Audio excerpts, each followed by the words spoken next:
তুমি সাচ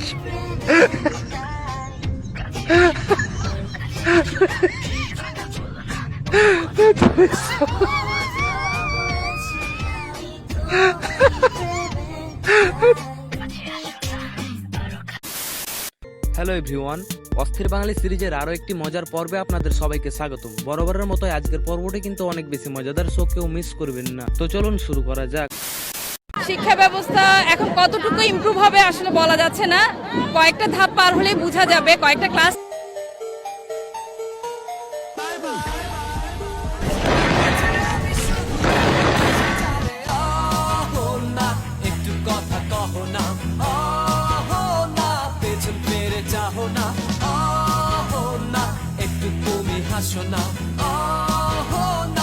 তেমন কিছু না, পরিবারের চাপ থেকে যখন একটু বাইরে বেরিয়ে আসে তখন ঠিক এমনটাই ঘটে। তবে দুঃখের বিষয় হলো আমাদের দেশে সব পাওয়া যায়, কিন্তু লজ্জার ভ্যাকসিন পাওয়া যায় না। একটা গান শোনাবো হিন্দি। छुरो छुआए मत्थम चाँद जलने लगा आसमाए हाय क्यों विधलने लगा मैं तेरी है क्या ये मेरा पहला पहला प्यार। আমি একটা জিনিস বুঝি না, এরা এত সুন্দর করে গান করে তারপরও এরা নোবেল পুরস্কার পায় না কেন? ব্যাপারটা চিন্তার না?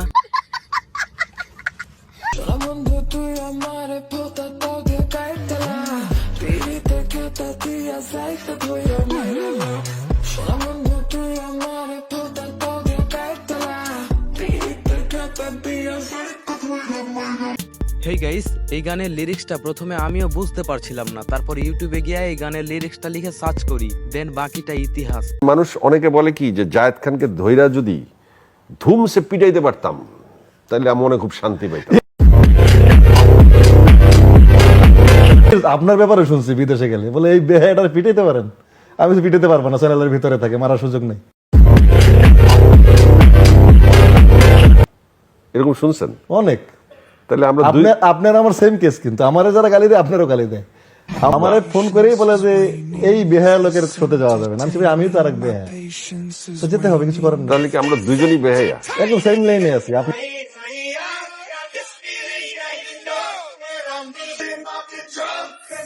জায়েদ খানের উপস্থিত বুদ্ধির প্রশংসা করতে হয়, আবার স্বীকার করে আমরা দুজনেই বেহাইয়া।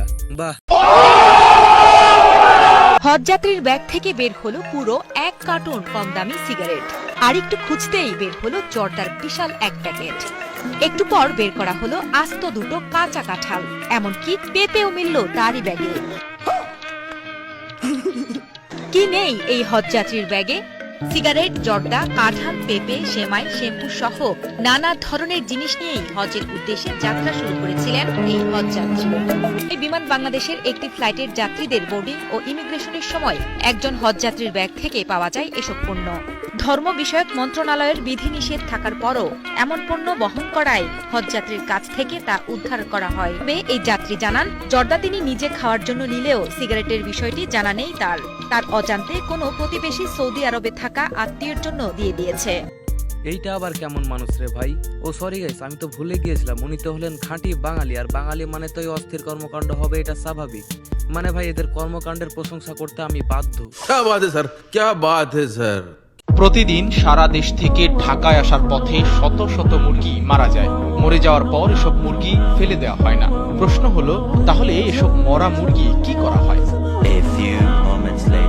ঢাকা বিশ্ববিদ্যালয়ের চারুকলা অনুষদের 3 নম্বর গেটের সামনে বিকাল 4টা থেকে রাত 9টা পর্যন্ত খোলা থাকে এই দোকান।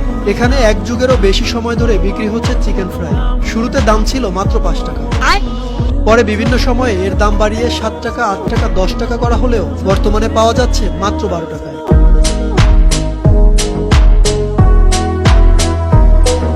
নে আর জীবনে কোনোদিন সস্তা জিনিস খাবি? আসলে দাম কম হলে যে পণ্য ভালো হবে এইটা কোনো কথা না। আর আমরা বাঙালি কোনো দিক বিবেক বিবেচনা না করেই যেখানে সস্তা জিনিস পাই ওইটাই আগে কিনে খাই।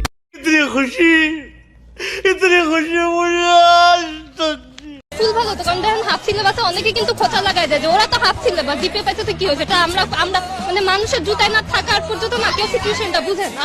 ভালো হয়েছে ফুল সিলেবাস, তার মধ্যে ভালো করতে পারছে, আমি তো খোঁচাটা শুনতে পারবো না আর কি। প্রতিবেশীর কথা থেকে বাইচে দেখতেছি। আমার প্রত্যাশা না না কোন না না না কখনো আমি আমার দেশে সত্যি অনেক ভালোবাসি। আমি বড়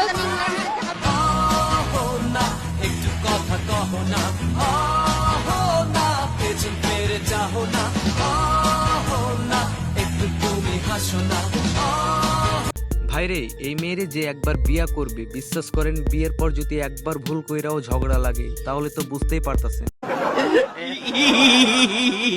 Dowry means property or money brought by a bride to her husband when they marry. মানে বুঝলাম না, যৌতুক কি খালি মাইয়ারা দিব? আমার কাছে আইয়া খালি কেউ যৌতুকের কথা কোক, ওর বাপ দাদা 14 গোষ্ঠীর নাম যদি আমি ভুলাই না দিছি, চিনে আমারে আমি কেডা?